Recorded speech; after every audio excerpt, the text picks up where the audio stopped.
Let's bring in, there he is, big case Mike. Michael Jaafar, Happy New Year. This case, Happy New Year. You're in Michigan, and I know you try cases across the country, but this has a lot of people bringing up the Crumbly case where non-shooters are being prosecuted, and we're seeing the first one of two prosecutions playing out here in Texas. Your overall thoughts on this case? My overall thoughts are this is pretty obvious, a frustration by our society in dealing and stopping these mass shootings, school shootings.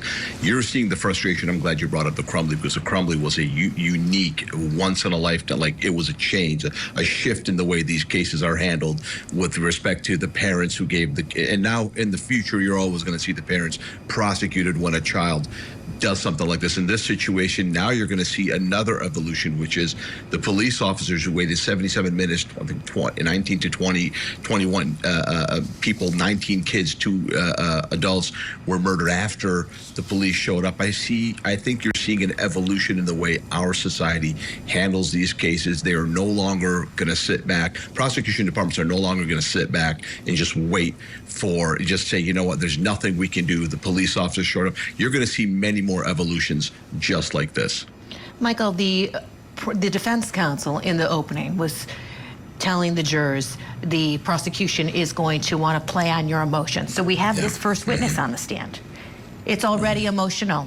It's going to be extremely emotional. It's going to be hard to separate that, I think, for a lot of the jurors.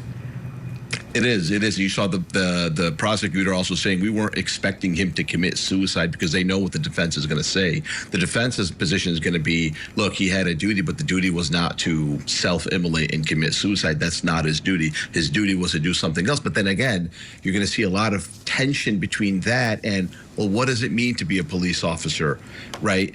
The two are one and the same.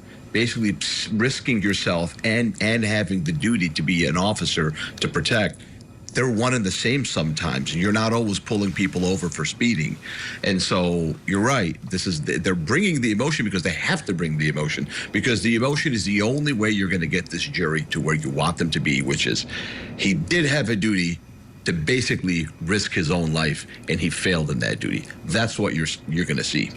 Yeah, and this is the tip of the iceberg in terms of emotion, when that jury has to endure the photos of those children and the testimony of the survivors and the parents. It's going to be a gut-wrencher, and it's going to last a couple weeks, and we'll be here for it all. Michael, stand by. We'll get a break. We'll come back. Witness out of the gate for the state of Texas as they present.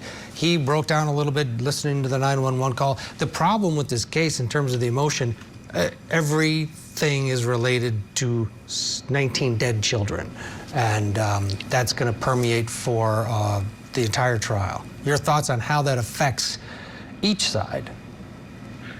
1,000%, that is the entire case, and here's why. So when I coach my witnesses and my defendants, right, I tell them you need to emote. If you're a defendant, you need to emote when the jury emotes, right? If you see the jury getting emotional, when they're going to see some very jarring testimony, you have to show emotion as well, because juries latch on to what they see in the courtroom. It's not just what they see on screen. It's the defendant himself. He's in the courtroom. They see him. They witness him, right?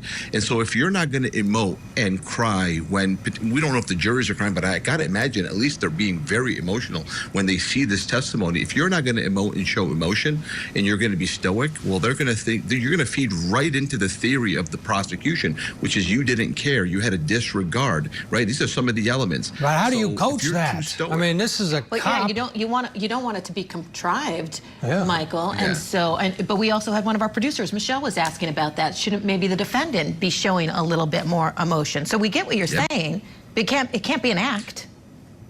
Yeah, no, because it shouldn't be hard to get emotional because he witnessed it, he lived through this, right? He can easily go into the annals of his brain and get himself back into the position he was the time when he saw 19, presumably he knew these children, right? He knew them, he knew what they looked like, he saw them show up to school with backpacks, right? So it shouldn't be hard, and if it is hard, then at the end of the day, you're stuck with what the jury gives you at the end of the day, because we know that juries latch on to what they see in that courtroom. They latch on to the emotion and the feeling they had, because that's part of the things that they are weighing for us as a society. Yeah. Michael, We also heard defense counsel during opening talk about things that the school didn't have. Officer not assigned to the school, room 111 wasn't locked, it couldn't be locked. Would you really focus on a lot of those things here in this case as defense counsel?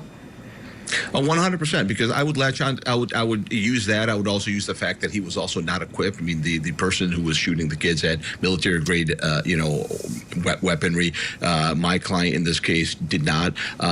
Other people didn't do their job. He was a school resource officer, so I would absolutely use that, Kelly, 100%. All right, Michael Jaafar, thank you. We're going to get a break when we come back.